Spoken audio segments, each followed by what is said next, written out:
तो अभी हमने कारण प्रक्रिया के तरीके से इन चीज़ों को समझा जी। कि द्रव्य कौन सा कारण है, गुण कौन सा कारण है, कर्म कौन सा कारण है, समवायी कारण, असमवायी कारण, निमित्त कारण। अब वस्तु की प्रक्रिया से इस बात को दूसरे ढंग से इसी बात को समझेंगे। बोलिए। क्रिया गुणवत् द्रव्यम द्रव्यम समवायी कारणम समवायी कारणम समवायात। समवायात्। अब द्रव्य गुण कर्म इस प्रक्रिया से समझेंगे। पहले कारण प्रक्रिया से समझा, अब वस्तु प्रक्रिया से समझेंगे। तो वस्तु में पहले द्रव्य ले लेते हैं। तो क्रिया और गुणों वाला जो द्रव्य होता है, जैसे पृथ्वी जल आदि, ये क्रिया वाले और गुणों वाले द्रव्य हैं। इनमें क्रिया भी है, आना जाना गति करना, और रूप रस गंध आदि ये गुण भी हैं। इस तरह से क्रिया और गुणों वाला जो द्रव्य होता है वो समवायी कारण होता है। वही बात है, दोहरा दी। तो पृथ्वी समवायी कारण है घड़े का। घड़ा को धारण करने वाला तत्व पृथ्वी है, इसलिए वो समवायी कारण हुआ। समवाया धारण करने से, धारण करने से वो समवायी कारण है। फिर पढ़ते हैं असमवायी कारणम। अब समवायी कारण तु संयोगा। संयोगा। ये गलत है। द्रव्य असमवायी होता नहीं, वो जैसा उनके मन में ऐसा लिख दिया, चलो इसको छोड़ देते हैं। निष्क्रियम द्रव्यम तु असमवायी कारण। असमवायी कारण। ये भी गलत है, द्रव्य असमवायी होता ही नहीं, छोड़ देते हैं। कालो अग्नि चेतन आत्मा परमात्मा च द्रव्यम निमित्त कारण। तो द्रव्य निमित्त कारण होता है, ये ठीक बात है। तो काल है, अग्नि है, ये निमित्त कारण है। और चेतन द्रव्यों में आत्मा परमात्मा ये निमित्त कारण है। अभी पढ़ाई था।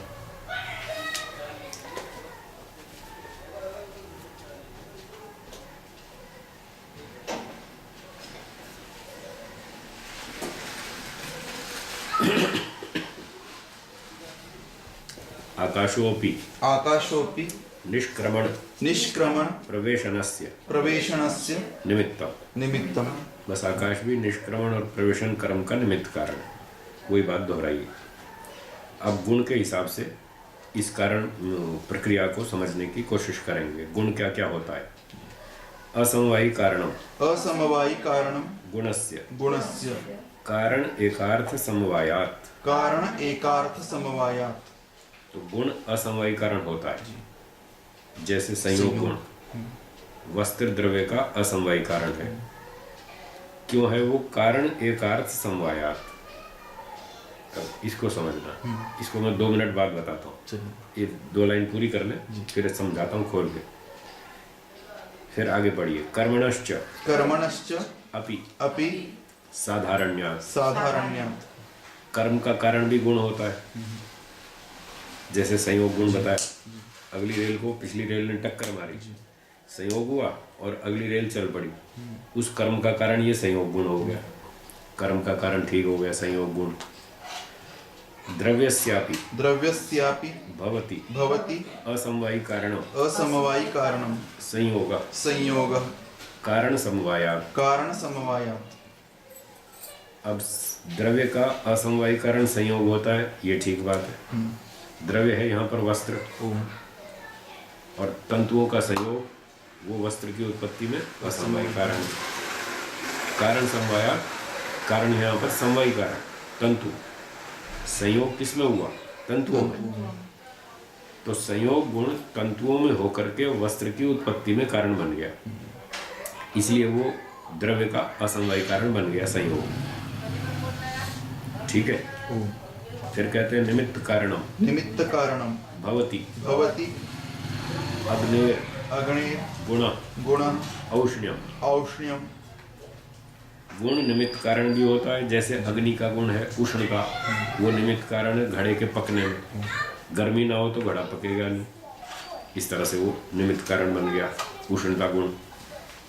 और चेतनस्य आत्मन परमात्मनश्च ज्ञानादि गुणों द्रव्य गुण कर्मणाम।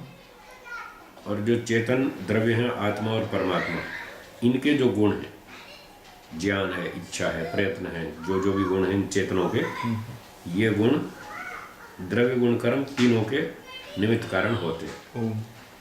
तो चेतन आत्मा परमात्मा से और उनके जो गुण हैं इन गुणों से, ज्ञान इच्छा आदि गुणों से कहीं द्रव्यों की उत्पत्ति होगी, कहीं गुणों की होगी, कहीं कर्मों की होगी। इस प्रकार से द्रव्य गुण कर्म तीनों के ये कारण बन जाएंगे। जी। गुण असमवाय कारण तीनों का बन जाएगा।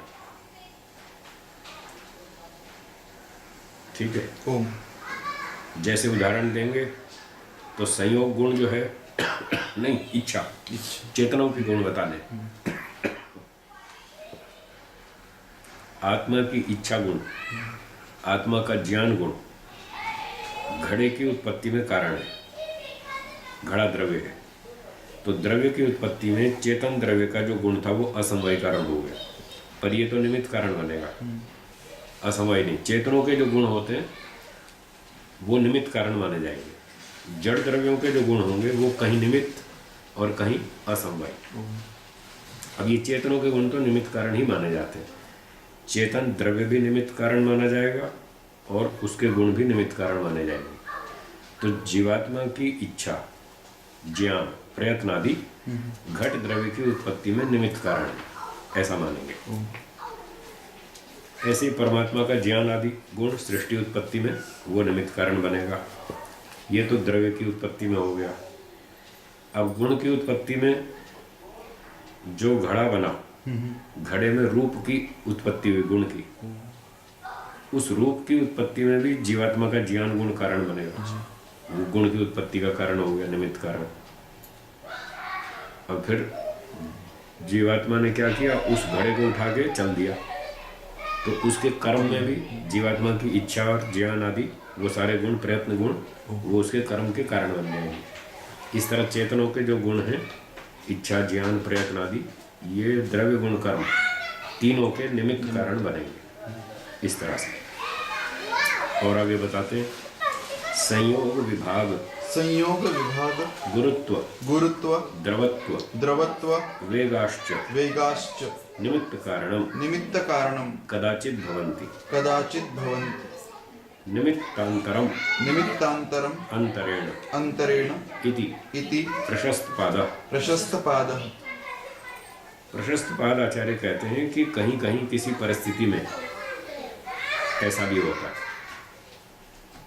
संयोग, विभाग, गुरुत्व, द्रवत्व और वेग, ये सारे गुण भी कहीं कहीं निमित्त कारण हो जाते हैं। कोई परिस्थिति ऐसी आ जाएगी जहां पर इनको भी निमित्त कारण मान लिया जाएगा। प्रायः ये असमवाय कारण होते हैं, पर कहीं कहीं ये निमित्त कारण भी होते हैं। ये गुण की चर्चा हो गई। अब कर्म की देखते हैं। कर्म, कर्म, असमवाय कारणम, असमवायी कारणम, द्रव्यस्य, द्रव्यस्य, कारण समवायात्, कारण समवायात्, न तो साक्षात्, न तो साक्षात्, जड़ जड़ अंतर्वर्तिनः, अंतर्वर्तिनः, संयोगस्य, संयोगस्य, तु तु साक्षात्, साक्षात्, असमवाय कारणम, असमवायी कारणम, निमित्त कारणम, निमित्त कारणम, सर्वत्र सर्वत्र, प्रयत्न, प्रयत्नः, चेतन कर्म चेतन कर्म ही। ही। तो कर्म के बारे में बता रहे हैं, वो असमवाय कारण होता है द्रव्य का, परंतु कारण में समवेत होने से, न तो साक्षात। तंतुओं में संयोग होने से वस्त्र बनेगा। अब संयोग होगा कर्म से, तो कर्म जो होगा वो संयोग का साक्षात कारण है, द्रव्य का नहीं। पर क्योंकि संयोग भी तंतुओं में हुआ, कर्म भी तंतुओं में था, इस तरह से उसको दूर का रिश्तेदार मान लेंगे, दूर का संबंधित मान लेंगे, साक्षात नहीं मानेंगे। तो इस प्रकार से कर्म द्रव्य का तो साक्षात कारण नहीं बनता, पर गुण का तो बनता है। जैसे कर्म संयोग का सीधा कारण है, तंतुओं में कर्म हुआ और तंतुओं में संयोग हो गया है। पिछली रेल आ रही थी, उस रेल की गति से अगली रेल के साथ संयोग हो गया, टक्कर हो गई, तो कर्म ने संयोग को पैदा किया। इस तरह संयोग गुण का उत्पादक तो कर्म साक्षात रहेगा, पर द्रव्य का नहीं रहेगा। फिर कहते हैं जड़ अंतर्वर्तिनः संयोगस्य तु, ये हो गया साक्षात असमवाय कारणम अस्ति, ठीक है। और अगली लाइन फिर गड़बड़ है, निमित्त कारणम सर्वत्र प्रयत्न, चेतन कर्म। अब ये चेतन के कर्म को प्रयत्न गुण से बता रहे हैं, गुण है। ये भूल हो गई। प्रयत्न तो गुण है, वो कर्म नहीं है। बात चल रही कर्म की, तो ये गलत हो गया। ये हो गई बात। तो 2 लाइन और पढ़ लेते हैं। भाष्य प्रयोजनम भाष्य प्रयोजनम अस्मद् भाष्यस्य अस्मद् भाष्यस्य प्रयोजनम प्रयोजनम सरलया सरलया भाषया भाषया कठिनस्यापि कठिनस्यापि सूत्रस्य सूत्रस्य पारस्परिक पारस्परिक सूत्र संगत्या सूत्रसंगत्या सूत्रानुसारी सूत्रानुसारी विषय स्फुटीकरणम विषयस्फुटीकरणम् अथ अथ अन्यैः अन्यैः कृतानाम कृतानाम् अन्यथा अन्यथा अर्थानाम अर्थानां प्रतिवादनम च। प्रतिवादनं च। कहते हैं हमने इतना लंबा भाष्य क्यों लिखा। और भी बहुत सारे लोगों ने वैशेषिक पर भाष्य लिख रखे थे, हमें क्यों लिखना पड़ा, उसका प्रयोजन बताते हैं। हमारे इस भाष्य का प्रयोजन है सरल भाषा के माध्यम से कठिन सूत्रों का व्याख्यान करना। एक प्रयोजन, सूत्र कठिन है, छोटे छोटे सूत्र हैं, समझ में नहीं आते, तो छोटे छोटे कठिन सूत्रों को सरलता से समझाना हमारा उद्देश्य है। इसलिए हमने ये भाष्य तैयार किया। और सूत्रों की परस्पर संगति बिठाने के लिए, दिखाने के लिए कि परस्पर सूत्रों में क्या संगति है, वो समझाना हमारा उद्देश्य है। और सूत्रों के अनुसार विषय को प्रकट करना, स्पष्ट करना, ये हमारा उद्देश्य है। और एक उद्देश्य है अन्य टीकाकारों ने, व्याख्याकारों ने जो उल्टे उल्टे अर्थ कर रखे उनका खंडन करना, उनके दोष बताना, भाई इनका अर्थ गलत है, आप इसमें फंस मत जाना, इनका गलत अर्थ मत समझ लेना, वो उनके दोष से आपको सावधान करना। खंडन करने का उद्देश्य उनसे दुश्मनी नहीं, कोई उनसे द्वेष नहीं, आपको भ्रांति ना हो, बस आपको भ्रांति से बचाना, इतना उद्देश्य है। इसलिए हमने ये बताया कि इन लोगों ने इसका अर्थ ठीक नहीं किया, ठीक अर्थ ये है। तो हमारा ये उद्देश्य है, इसलिए हमने ये भाष्य बनाया। इति बुद्धिमत वर्येषु, वर्येषु बुद्धिमानों में श्रेष्ठ जो हमारे भाष्य के पढ़ने वाले विद्यार्थी हैं, उनके लिए इतना ही काफ़ी है, भूमिका इतनी काफ़ी है। बाकी आगे भाष्य में बताएंगे। वो ये मानते हैं कि हमारे पढ़ने वाले बुद्धिमान हैं। बुद्धिमान नहीं होंगे तो पढ़ेंगे कैसे, समझेंगे कैसे। तो बुद्धिमानों में हमारे लिए, हमने उनके लिए इतना कह दिया, इतना ही बहुत है, बाकी फिर आगे देखेंगे भाष्य में। तो ये हमारी भूमिका पूरी हो गई ब्रह्ममुनि भाष्य की जी। अब इस सारे प्रसंग में रह गया असमवायी कारण, वो थोड़ा सा कठिन है। उसको समझने के लिए आपको आचार्य उदयवेद जी की पुस्तक लानी होगी, वो ले आइए।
वैशेषिक का नहीं है।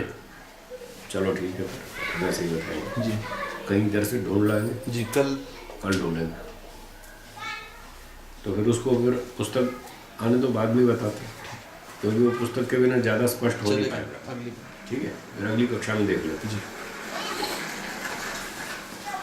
तो हम आगे पाठ शुरू करते हैं। बोलिए। वैशेषिक दर्शनम वैशेषिक दर्शनम ब्रह्ममुनि ब्रह्ममुनि भाष्योपेतम भाष्योपेतम प्रथमोध्याय प्रथमोध्यायः तत्र तत्र प्रथमाह्निकम प्रथमाह्निकम तो अब ये वैशेषिक दर्शन आरंभ होता है। ब्रह्म मुनि भाष्य उपेतम सहितम, उपेतम सहितम, ब्रह्म मुनि भाष्य सहित ये वैशेषिक दर्शन आरंभ होता है। प्रथमोध्याय, इसमें पहला अध्याय शुरू होता है। तत्र, इस प्रथम अध्याय में प्रथम आहनिकम, पहला आहनिक शुरू होता है। आहनिक का मतलब है जितना कार्य एक दिन में संपन्न किया गया, वन डे वर्क, एक दिन में जितना काम तैयार किया गया उसको आहनिकम बोलते हैं। सप्ताह में किया गया साप्ताहिक, ठीक है, सप्ताह में किया वो साप्ताहिक, एक दिन में किया तो आहनिक। तो ये पहले आहनिक के जितने सूत्र हैं, ये कणाद मुनि जी ने इतने सूत्र एक दिन में संपादित किए। जब इसको फाइनल टच दिया, पुस्तक को अंतिम रूप दिया, तो इकट्ठा करते करते एक दिन में इतना काम निपटा दिया, वो आहनिक है। तो इसमें 10 अध्याय हैं कुल मिला के, और 2-2 आहनिक हैं प्रत्येक अध्याय में, टोटल 20 दिन। तो ये 20 दिन की तैयारी, सारी किताब 20 दिन में तैयार कर दी। पर इस 20 दिन से पहले वर्षों तक तपस्या की, तब जाके 20 दिन में तैयार हुई। एक साइंटिस्ट जो अपनी थीसिस लिखता है ना, वो 40 साल मेहनत करता है पहले, 25 साल 30 साल, तब जाके लास्ट में वो थीसिस तैयार होती है। तो ऐसे एक दिन का जो अंतिम रूप था कार्य का, वो इस तरह से।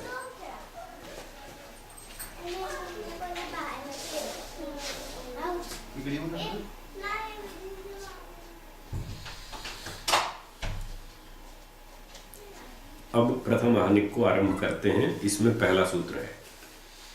हाँ बोलिए। ये दिन का काल कितना रहता है ऋषियों का? 6 घंटे 8 घंटे बस। अच्छा। हाँ, सुबह 9-10 बजे बैठेंगे, शुरू करेंगे, 2 घंटा काम करेंगे 12 बजे तक, फिर खाएंगे पिएंगे, फिर 1-8 घंटा आराम करेंगे 2 बजे तक, 12 से 2 खाना और लंच विश्राम, 2 बजे फिर शुरू करेंगे, 4-5 बजे तक 3 घंटा और करेंगे। तो 2 घंटा सुबह हुआ, 3 घंटा सुबह, मान लो 9 से शुरू कर दें, 9 से 12 3 घंटा, और 2 से 5 3 घंटा, बस 5 घंटा 6 घंटा दिन का मतलब इतना ही होता है। फिर अपना 5 बजे तो दिनचर्या शुरू कर देंगे, अपना फ्रेश होना, व्यायाम करना, ध्यान करना, इस तरह से। ठीक है, चलिए सूत्र 1 बोलिए। अथातो धर्मम व्याख्यास्याम। भाष्य पढ़ेंगे। अथ शब्दो अधिकारार्थ अधिकारः प्रस्तावो विषय प्रारंभ प्रारभ्यते खलु विषयः। भाष्यकार कहते हैं स्वामी ब्रह्म मुनि जी, अथ शब्दो अधिकारार्थ, सूत्र में जो अथ शब्द है ये अधिकार अर्थ में है। अथ शब्द के अनेक अर्थ होते हैं, प्राय हम जानते हैं सभी भाषाओं में एक शब्द के अनेक अर्थ होते हैं। तो यहाँ जो अथ शब्द है सूत्र में, इसके भी बहुत सारे अर्थ हैं, उनमें से एक अर्थ यहाँ लिया है, वो है अधिकार। तो अधिकार का मतलब क्या? तो अधिकार को आगे खोलते हैं। अधिकार का अर्थ है प्रस्ताव, विषय प्रारंभ, मतलब प्रारभ्यते खलु विषय। अब एक विषय को आरंभ करते हैं, टू स्टार्ट, किसी टॉपिक को शुरू करना, ये अथ शब्द का अर्थ है। संप्रति मतलब अब, जैसे कोई कार्यक्रम शुरू होता है तो पहले अनाउंसर बोलता है ना, भाई अब आपके सामने फलाने विद्वान आएंगे और वो अपना विचार रखेंगे, तो वो यहीं से शुरू करता है, अब आपके सामने। तो ये अथ का मतलब है अब आपके सामने ये विषय आरंभ होगा। कौन सा विषय होगा, आगे पढ़ते हैं। अतः हेतौ मानवस्य प्रयोजन सिद्धिर भवेत् इति हेतो। अतः शब्द पंचमी में है। वैसे इसमें तसिल प्रत्यय है व्याकरण की दृष्टि से, पंचम्यांश तसिल प्रत्यय पंचमी विभक्ति के अर्थ में होता है, और पंचमी में होता है हेतु, तो इसलिए कहा अतः हेतु, ये हेतु अर्थ में है। हम कहते हैं क्योंकि। आपने बच्चे से कहा बेटा हवन करो, वो पूछता है क्यों करें? क्योंकि इससे वायु की शुद्धि होती है। आपको हेतु बताना पड़ा ना, हवन क्यों करना चाहिए? क्योंकि इससे वायु की शुद्धि होती है, हमारे बीमारियों के कीटाणु नष्ट होते हैं, हमारे स्वास्थ्य की वृद्धि होती है, हमारी आयु बढ़ती है। क्योंकि इससे ये लाभ होते हैं, इसलिए करना चाहिए। तो अब ये विषय आरंभ कर रहे हैं। पूछा क्यों आरंभ कर रहे हैं? इसलिए कर रहे हैं क्योंकि इससे हमें लाभ होगा। क्या लाभ होगा वो बताते हैं। मानव से प्रयोजन सिद्धिर्भवेत्, मनुष्य का प्रयोजन सिद्ध हो जाएगा। इसलिए ऐसे फालतू में टाइम पास नहीं कर रहे हम, मनुष्य का प्रयोजन सिद्ध करना चाहते हैं, इसलिए हम ये नया टॉपिक शुरू कर रहे हैं। तो क्योंकि मनुष्य का प्रयोजन इससे सिद्ध होता है, इति हेतु, इस कारण से, धर्मम धर्मम तत्प्रयोजन साधकम, तत्प्रयोजन साधकम, धर्मम धर्मम व्याख्यास्याम, व्याख्यास्याम, निरूपयिष्याम। निरूपयिष्याम। तो कणाद मुनि जी कह रहे हैं अथ, अब हम आरंभ करते हैं। क्यों करते हैं आरंभ? अतः, इसलिए। किस लिए? इसलिए कि मनुष्य का प्रयोजन सिद्ध हो जाए, मनुष्य का उद्देश्य पूरा हो जाए, इसलिए कर रहे हैं।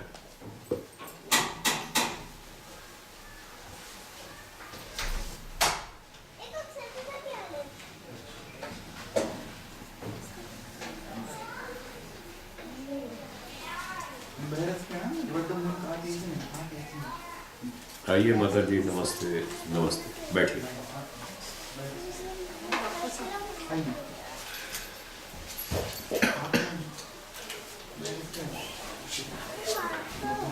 आइए, नमस्ते नमस्ते नमस्ते। आइए, आइए आगे आइए, यहाँ जगह है।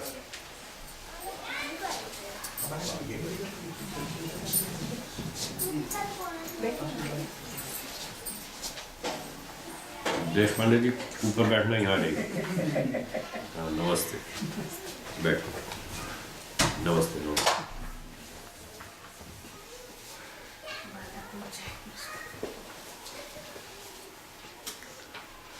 क्षम्यता। हाँ, कोई बात नहीं। तो अतः शब्द जो है वो कारण में है, हेतु, कारण अर्थ में। हम किसी कारण से ये विषय शुरू कर रहे हैं। क्या कारण है? कारण ये है कि ऐसा करने से मनुष्यों का प्रयोजन सिद्ध हो जाएगा, इसलिए शुरू कर रहे हैं। ऐसे फालतू किसी का समय नष्ट करने के लिए नहीं कह रहे हैं, कुछ प्रयोजन सिद्ध होगा इसलिए लाभ के लिए कह रहे हैं। तो जो मनुष्यों का प्रयोजन सिद्ध होगा उसके लिए आप क्या कहेंगे? बोले हम धर्मम व्याख्या से, हम धर्म की व्याख्या करेंगे। इस धर्म की व्याख्या करने से मनुष्यों का प्रयोजन सिद्ध होगा, इसलिए हम इस विषय को आरंभ करते हैं। धर्म की व्याख्या करेंगे तो निरूपयिष्याम, बतलाएंगे, समझाएंगे, विस्तार से प्रस्तुत करेंगे। धर्मम की व्याख्या की, तत्प्रयोजन साधकम धर्म, जीवात्मा के प्रयोजन को सिद्ध करने वाला वो है धर्म। जीवात्मा के प्रयोजन को सिद्ध करने वाले धर्म की हम व्याख्या करेंगे ताकि लोगों को लाभ हो, उनका उद्देश्य सिद्ध हो जाए, पूरा हो जाए। इसको थोड़ा और समझाते हैं, आगे पढ़ते हैं। धर्मार्थ धर्मार्थ काम मोक्षाः, काम मोक्षाः इति इति पदार्थ चतुष्टयम् पदार्थ चतुष्टयम् हि प्रयोजनम् हि प्रयोजनम् मानवस्य, मानवस्य मनुष्य के पदार्थ चतुष्टयम् ही प्रयोजनम्, चार पदार्थ प्रयोजन है। मनुष्य का प्रयोजन चार चीजें हैं। आज केवल दो ही बचे, दो गायब। चार में से दो गायब है और दो बचे। वो चार कौन से हैं? धर्म, अर्थ, काम और मोक्ष। ये चार प्रयोजन है हमारे। अब इसमें से पहला और चौथा गायब है। धर्म भी गायब है और मोक्ष भी गायब है। आज केवल अर्थ चाहिए और काम चाहिए, बस दो चीज चाहिए। जैसे तैसे लूट झपट के पैसे कमाओ, छीन झपट के, और खाओ पियो, मजा करो। अगला जन्म किसने देखा? आज के लोगों का चिंतन ऐसा है, तो इसलिए गड़बड़ है। जबकि वेद और ऋषि लोग ये समझाना चाहते हैं कि मनुष्य का प्रयोजन चार है, धर्म, अर्थ, काम और मोक्ष। पढ़िए। तत्र तत्र अर्थ कामौ अर्थ कामौ तु तु अभ्युदय अभ्युदय अब इन चार में से जो अर्थ और काम है, दूसरा और तीसरा, चार में से 2 नंबर और 3 नंबर, इन दोनों को मिलाकर कहते हैं अभ्युदय। दोनों का कंबाइंड नेम अभ्युदय। ठीक है। मोक्ष खलु मोक्षः खलु निःश्रेयसम, निःश्रेयसम। जो चौथा है मोक्ष, वो है निःश्रेयस। तो अब 2 शब्दों में 3 चीजें समाहित हो गई, अभ्युदय और निःश्रेयस, 2 शब्द हो गए। इन 2 में 3 प्रयोजन सम्मिलित हैं, अर्थ, काम और मोक्ष। तो 4 में से 3 की चर्चा हो गई। अब कौन सा बच गया? धर्म। धर्म। उसके बारे में कहते हैं आगे, तथा कृत्वा ही तथा कृत्वा हि यतो यतो अभ्युदय अभ्युदय निःश्रेयस सिद्धि निःश्रेयस सिद्धि सधर्म सधर्मः इति अनंतर सूत्रम। इति अनंतर सूत्रम। इसी बात को ध्यान में रख करके कि मनुष्य के 4 प्रयोजन हैं, इसी बात को ध्यान में रख करके अगला सूत्र बनाया सूत्रकार ने, यतो अभ्युदय निःश्रेयस सिद्धि सधर्म। तो जो पहला था 4 में से धर्म, उसकी चर्चा भी आ गई कि धर्म क्या है। धर्म वो है जिससे अभ्युदय और निःश्रेयस दोनों की प्राप्ति होती। और अभ्युदय में 2 चीजें हैं, अर्थ और काम। तो सार क्या हुआ? जिस साधन से अर्थ, काम और मोक्ष तीनों की प्राप्ति होती है, वो साधन है धर्म। ऐसे धर्म की हम व्याख्या करेंगे। तो बताइए, आपका प्रयोजन सिद्ध हो जाएगा जी। इसलिए हम व्याख्या कर रहे हैं। किसी को फालतू परेशान करने के लिए नहीं बोल रहे, किसी का टाइम बर्बाद करने के लिए नहीं कह रहे, भले की बात कह रहे हैं, लोगों के काम की बात कह रहे हैं और वेदों के आधार पर कह रहे हैं, अपनी ओर से कुछ नहीं कह रहे। जी। चलिए, किम अत्र मनुस्मृत्यादि धर्मशास्त्रेषु वर्णितो वर्णाश्रम धर्मो यद्वा अथातो धर्म जिज्ञासा इति अधिकृत्य जैमिनीय मीमांसा शास्त्रे प्रदर्शितः कर्मकांडाख्यो धर्मो व्याख्यास्यते किं वा अन्यतमः कश्चित्। एक प्रश्न उठाते हैं कि अत्र, इस दर्शन में जो आप धर्म की व्याख्या करेंगे, इस दर्शन में क्या मनुस्मृत्यादि धर्म शास्त्रों में बताए गए जो वर्णाश्रम धर्म है, क्या उसी की व्याख्या यहाँ दोहराएंगे? एक पक्ष। यद्वा अथवा दूसरा धर्म की व्याख्या मीमांसा दर्शन में है, अथा तो धर्म जिज्ञासा, हम धर्म को जानना चाहते हैं, वहाँ भी धर्म की व्याख्या है, मनुस्मृति में भी धर्म की व्याख्या है। तो मीमांसा में जो धर्म की व्याख्या है, इस सूत्र के आधार पर जो उन्होंने कर्मकांड नामक धर्म की व्याख्या की है, क्या वही व्याख्या आप यहाँ करेंगे? क्यों वा अन्यतमः कश्चित्, अथवा इन 2 से अलग कोई और ही व्याख्या करेंगे धर्म की? हम ये जानना चाहते हैं कौन से धर्म की व्याख्या करेंगे। इति जिज्ञासायाम अस्ति इदम वैशेषिकम दर्शनम। तो इस जिज्ञासा में ये वैशेषिक दर्शन प्रस्तुत है। हम ये जानना चाहते हैं आप कौन से धर्म की व्याख्या करेंगे। इस जिज्ञासा का उत्तर आगे पढ़ते हैं। अत्र तु धर्म विशेषः तद्भिन्नः एव व्याख्यातुम युक्तः। तो इसका प्रश्न का उत्तर दिया, जिज्ञासा का उत्तर दिया कि यहाँ तो हम उन दोनों से अलग कोई तीसरे ही धर्म की व्याख्या करेंगे। वो तो व्याख्या पहले ही कर रखी है, उसको रिपीट क्यों करना है? बुद्धिमान आदमी तो वो नई चीज बताएगा, पिछली बातों को ही रिपीट करते रहो। अब जो आपने गेहूं पीस के आटा बना लिया, उस आटे को और पीसेंगे क्या? आटे को पीसना तो कोई समझदारी नहीं है ना, तो पिसे हुए को पीसना ये बुद्धिमत्ता नहीं है। तो जो विषय पहले समझाया जा चुका है उसको क्यों समझाएंगे? वो तो आप वहीं से पढ़ लो। और फिर भी हम कह रहे हैं धर्म की व्याख्या करेंगे, तो यहाँ तो कोई नई बात बताएंगे धर्म के बारे में, इसलिए हम उससे अलग ही चीज कुछ बताएंगे धर्म के नाम से। उक्तम ही उक्तम ही धर्म विशेष धर्म विशेष प्रसूतात्। प्रसूतात्। ये चौथा सूत्र है इसी आहनिक में। तो ये कह रहे हैं अभी चौथे सूत्र में इस सवाल का जवाब आ रहा है कि हम उनसे कुछ अलग ही टाइप का, अलग ही विशेष प्रकार का धर्म बताएंगे। न तो मनुस्मृति वाला वर्णाश्रम धर्म बताएंगे और न मीमांसा जैमिनी वाला कर्मकांड नामक धर्म बताएंगे। इनसे अलग ही कुछ बताएंगे। तो वो क्या होगा? वो होगा तत्व ज्ञान। ये धर्म है। यहाँ जिस धर्म की व्याख्या करेंगे उसका नाम क्या है? तत्व ज्ञान। ये धर्म का नाम है। इसकी व्याख्या करेंगे और इसकी सहायता से हम अर्थ, काम और मोक्ष की प्राप्ति कर लेंगे। बस हमारे चारों प्रयोजन सिद्ध हो जाएंगे। ये मनुष्य का प्रयोजन था। अब सूत्रार्थ सुनिए। अथातो धर्मम व्याख्यास्याम। अब हम एक विषय को आरंभ करते हैं। क्यों करते हैं? इसलिए कि इस विषय को जानने से मनुष्यों का प्रयोजन सिद्ध हो जाए, इसलिए हम शुरू करते हैं। और वो क्या विषय है? वो विषय है धर्म। हम उस धर्म की व्याख्या करेंगे जिस धर्म को जानने से मनुष्यों का प्रयोजन सिद्ध हो जाए। और प्रयोजन है आगे अर्थ, काम और मोक्ष। पर क्योंकि धर्म भी लोगों को पता नहीं है, इसलिए धर्म को समझना भी प्रयोजन है। अब 3 की बजाय 4 प्रयोजन हो गए। पहले तो धर्म को ही समझो, धर्म क्या है, फिर उस धर्म की सहायता से अर्थ, काम और मोक्ष की प्राप्ति करो। तो 4 प्रयोजन हो गए एक तरह से मनुष्य के। धर्म, अर्थ, काम और मोक्ष, इन सब की सिद्धि कराने वाले धर्म की व्याख्या हम करेंगे। ये सूत्रार्थ हुआ। ठीक। चलिए पढ़िए। सच धर्म स च धर्म किम स्वरूप किम स्वरूपः किम फलो वा किम फलो वा इति उच्यते। इति उच्यते। वो जो धर्म है जो आप यहाँ बताएंगे। एक विद्यार्थी ने ये शंका उठाई, प्रश्न किया, गुरुजी आपकी बात हमको समझ में आई, आपने बहुत अच्छी सूचना दी।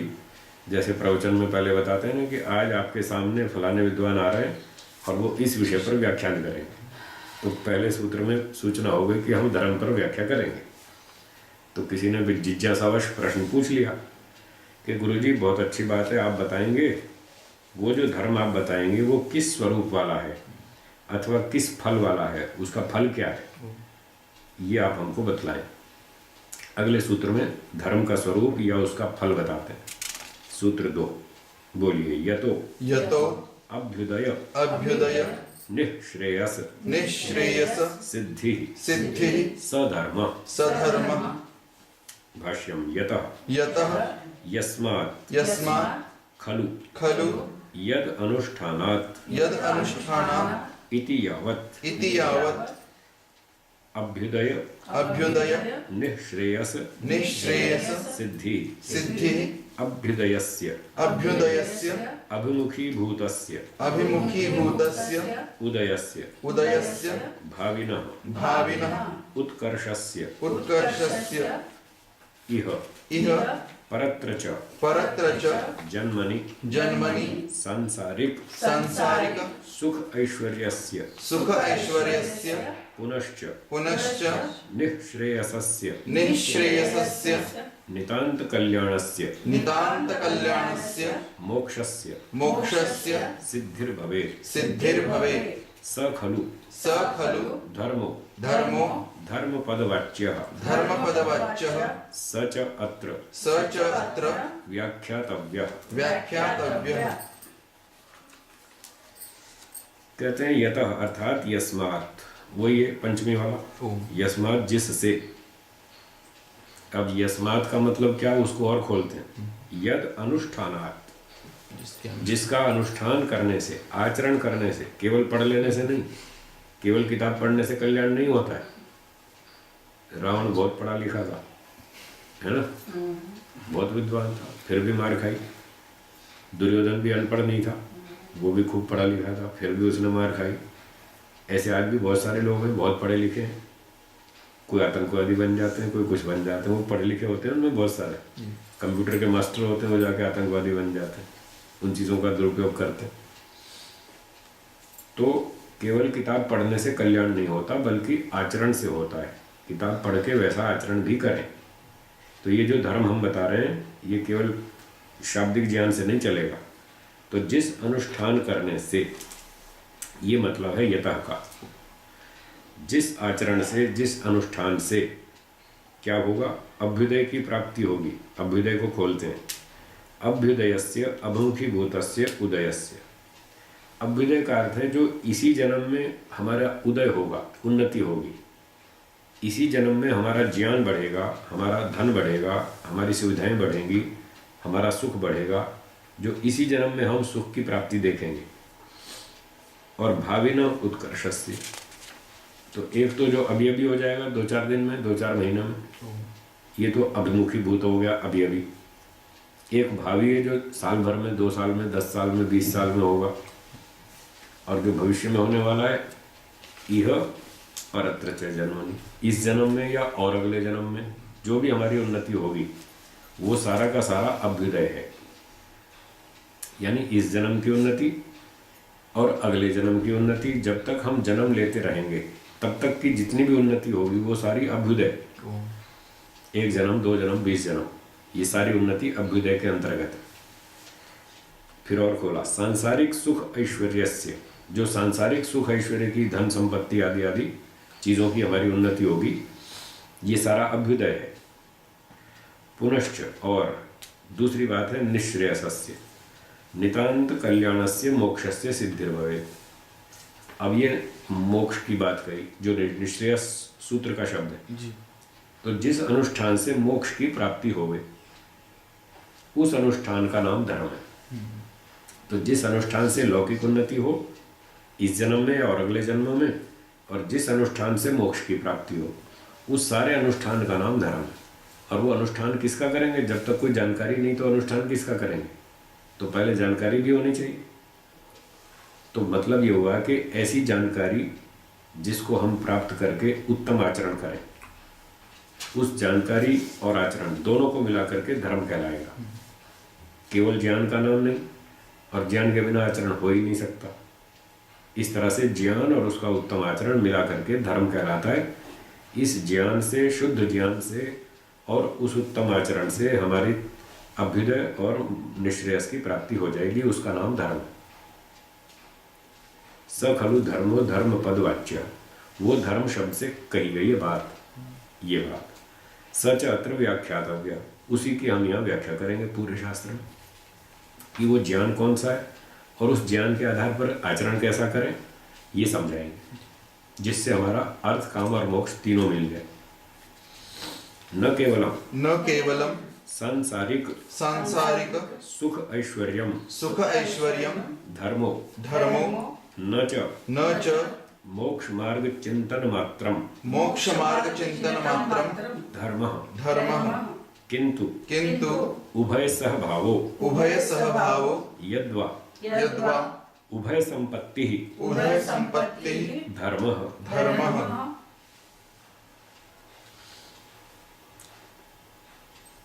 दो बातें बताई ना, अभ्युदय और निःश्रेयस। इस संदर्भ में कहते हैं भाष्यकार, केवल सांसारिक सुख ऐश्वर्य की प्राप्ति कर लेना इतना ही मात्र धर्म नहीं है, जैसा आजकल लोगों ने मान लिया है। बस 24 घंटे पैसे के पीछे घूमते रहो, देश विदेश में घूमते रहो, 15-15 घंटे काम करो, पैसे के सिवाय कोई सोचता ही नहीं है। धर्म कर्म मोक्ष वो सब छोड़ दिया, संध्या उपासना व्यायाम सब छोड़ दिया, और सारा दिन पैसे के पीछे घूमते हैं। केवल इतने का नाम धर्म नहीं है। और दूसरे लोगों ने दूसरी गलती कर रखी है, वो अपने जंगलों में जाके बैठ के धुनी रमा के और राख लगा के ऐसे वो सारा दिन बस आंख बंद करके बैठे रहते। वो समाज का कोई काम ही नहीं करते, कोई देश का कोई काम नहीं करते, खाली जाके आंख बंद करके बैठे रहते हैं। तो कहते हैं केवल मोक्ष मार्ग का चिंतन करना इतना भी केवल धर्म नहीं है। मतलब ये दोनों लोग एक एक साइड में गलती कर रहे हैं। वो एक साइड में एक्सट्रीमली चले गए, ये दूसरी साइड में एक्सट्रीमली चले गए, जबकि दोनों का समन्वय करना चाहिए, वो है धर्म। तो दोनों का सहभाव होना चाहिए, दोनों की प्राप्ति करना, दोनों को साथ जोड़ के चलना, ये धर्म है। आप भौतिक उन्नति भी करें, वो भी जरूरी है, और सुबह शाम ध्यान भी करें, परमात्मा का चिंतन भी करें, शास्त्र भी पढ़ें, अपने ज्ञान को शुद्ध करें। ऐसे दोनों का समन्वय करके चलना, ये धर्म है। ऐसे हमारी उन्नति होगी। तदत्र वैशिष्ट्यम तदत्र वैशिष्ट्यम यत् यत् अभ्युदय रूप अभ्युदय रूप भूमिका भूमिका उपरि उपरि निःश्रेयसम निःश्रेयसम् अवतिष्ठत अवतिष्ठते अवतिष्ठते अथ च निःश्रेयसस्य निःश्रेयसस्य छायायाम अभ्युदय संप्रतिष्ठते संप्रतिष्ठते। तो कहते हैं इस विषय में विशेषता ये है, इसको इस ढंग से समझना चाहिए। हम आलंकारिक उदाहरण देके ये कहना चाहते हैं कि अभ्युदय रूप भूमिका के ऊपर एक जमीन है जी, उसका नाम अभ्युदय मान लीजिए। अभ्युदय रूपी भूमिका के ऊपर निःश्रेयसम अवतिष्ठते, उसके ऊपर निःश्रेयस का वृक्ष खड़ा है। वृक्ष जो है वो भूमि पर ही तो खड़ा होगा, तो एक भूमि चाहिए, उसके ऊपर वृक्ष खड़ा होगा। या तो ऐसे समझ लो अभ्युदय की भूमि पर निःश्रेयस का वृक्ष खड़ा है, या इसको उलट के दूसरे ढंग से यूं भी समझ सकते हैं, निःश्रेयसस्य छायायाम अभ्युदय संप्रतिष्ठते। उस निःश्रेयस रूपी वृक्ष की छाया में नीचे अभ्युदय की जमीन टिकी हुई है। ऐसे दोनों चाहिए, तब बात बनेगी। धर्मम आश्रित्य अर्थ कामौ साध्यौ तौ एव अभ्युदय प्रयोजनम एकम। तो सूत्र में जो दो प्रयोजन बताए, अभ्युदय और निःश्रेयस, इन दो में से एक प्रयोजन तो ये है अभ्युदय, और वो क्या है? धर्म का आधार लेकर के अर्थ और काम की सिद्धि करनी चाहिए। जो भी अर्थ का मतलब पैसा, जो आप पैसा कमाएंगे वो धर्म पूर्वक कमाओ। पैसा कमाओ, कमाने को मना नहीं है, पैसे के बिना जीवन नहीं चलता है। घर से बाहर निकलो पैसा चाहिए, ऑटो रिक्शा में बैठो पैसा चाहिए, बस में चढ़ो टिकट लेनी पड़ेगी, जलेबी खाओ टिकट पैसा देना पड़ेगा। हर काम में पैसा तो चाहिए ना। सब्जी खरीदो पैसा चाहिए, टेलीफोन करो पैसा चाहिए। पैसे के बिना तो कुछ होता नहीं। पैसा कमाओ, बुरी बात नहीं है, पर कमाओ धर्म से, न्याय से, सच्चाई से, ईमानदारी से, उचित तरीके से कमाओ। तो धर्म के आश्रित होकर धर्म के आधार पर अर्थ की सिद्धि करें, धर्म के आधार पर काम की सिद्धि करें। काम का मतलब है जीवन रक्षा के लिए जो चीज़ें आवश्यक हैं उनको खरीदना। कपड़ा खरीदो, रोटी खरीदो, मकान खरीदो, कार खरीदो, कंप्यूटर खरीदो, ये ज़रूरी चीज़ें, इसके बिना जीवन नहीं चलता। तो जीवन चलाने के लिए जो साधन हमको चाहिए उन चीज़ों को खरीदना और उनका ठीक ढंग से उपयोग करना, वो है काम शब्द का अर्थ। उसके बिना हमारा जीवन सुरक्षित नहीं रहेगा। अब आपने पैसे कमा लिए और जाके वहाँ शराब पीने लगे होटल में जाके, तो वो काम नहीं है। शराब पीना मना है, वो धर्म के विरुद्ध है। रोटी खाओ वो ठीक है, घी दूध खाओ, मलाई खाओ, मक्खन खाओ, हैं, ये ठीक है। अंडे मत खाओ, शराब मत पियो, मांस मत खाओ, जुआ मत खेलो, ये काम नहीं है, ये धर्म के विरुद्ध है। इसलिए यहाँ धर्म का कंट्रोल लगा रखा है कि धर्म को ध्यान में रख के अर्थ की सिद्धि करो, धर्म को ध्यान में रख के काम की सिद्धि करो, और फिर धर्म से ही मोक्ष मिलने वाला है। तो ये कह रहे हैं धर्म के आधार पर दो चीज़ों को सिद्ध करना चाहिए, अर्थ और काम को। ये अभ्युदय कहलाता है, ये भौतिक उन्नति जो जरूरी है। ये एक प्रयोजन हुआ। अपरंच धर्मम उपजीव्य निःश्रेयसम मोक्षः साध्यः। और दूसरी बात, धर्म के उपजीव्य, उसके सहारे से ही, धर्म के आधार से ही मोक्ष की सिद्धि करनी चाहिए, निःश्रेयस की। कोई मक्का बदेना जा रहा है, कोई कुल्लू मनाली हो, कोई हरिद्वार जा रहा है, कोई मथुरा जा रहा है, कोई बालाजी तिरुपति जा रहा है। क्यों जा रहा है? मोक्ष के लिए, भगवान का दर्शन करने के लिए। तो धर्म तो नहीं कहता कि आप वहाँ जाओ। क्यों जी? भगवान बालाजी में रहता है क्या? पूना में नहीं रहता? पूना में रहता है कि नहीं? फिर हरिद्वार क्यों जा रहा है? जब यहीं रहता है तो भगवान को ढूंढने वहाँ क्यों जा रहे हैं? तो ये धर्म के विरुद्ध है। और कितने तो आप साधु बाबा देखेंगे सुल्फे गांजे पी के पड़े रहते हैं जंगलों में। ये कोई धर्म थोड़ी है, इससे कोई मोक्ष थोड़ी होने वाला। तो धर्म को समझना है, सही धर्म क्या है जिससे मोक्ष मिलने वाला है। तो वेदानुकूल हमारा ज्ञान होना चाहिए, वेदानुकूल हमारी समाज सेवा कर्म होना चाहिए, वेदानुकूल हमारी उपासना होनी चाहिए। जैसा वेद में ईश्वर बताया वैसा उपासना होनी चाहिए। निराकार, सर्वशक्तिमान, सृष्टिकर्ता, न्यायकारी परमात्मा, आनंद का भंडार, ऐसे परमात्मा की उपासना होनी चाहिए। वो है धर्म। इस धर्म के भाग से, इस धर्म के आचरण से मोक्ष मिलेगा, न कि ऐसे फालतू सुल्फे गाने पीते हो, इससे कोई मोक्ष नहीं मिलने वाला। तो ये दूसरा उद्देश्य हो गया मोक्ष प्राप्ति, वो भी धर्म के सहारे से, वेद के सहारे से ही चलेगा तो मोक्ष मिलेगा। इति प्रयोजनम, इति प्रयोजनम द्वितीयम, द्वितीयम, ये दूसरा प्रयोजन है।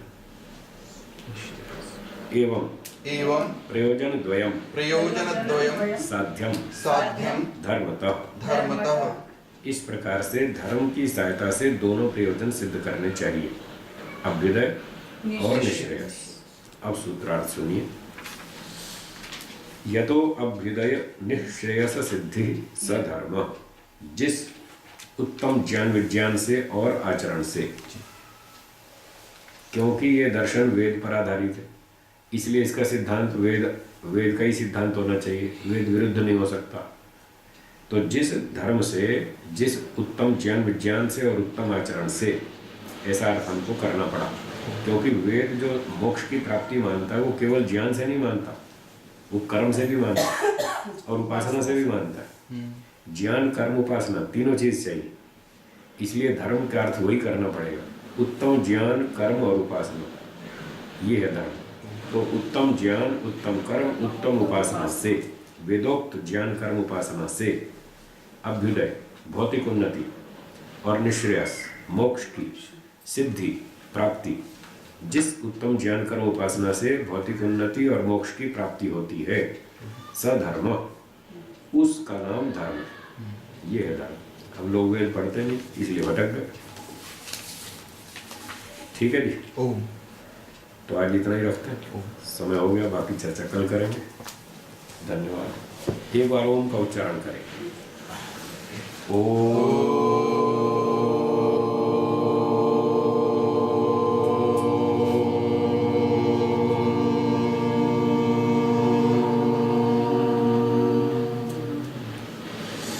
हाथ जोड़िए और बोलिए सर्वेभ्यो नमः।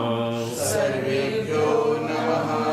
सबको सादर नमस्ते जी। सबको सादर नमस्ते जी। आपस में भी नमस्ते कर लेंगे। धन्यवाद।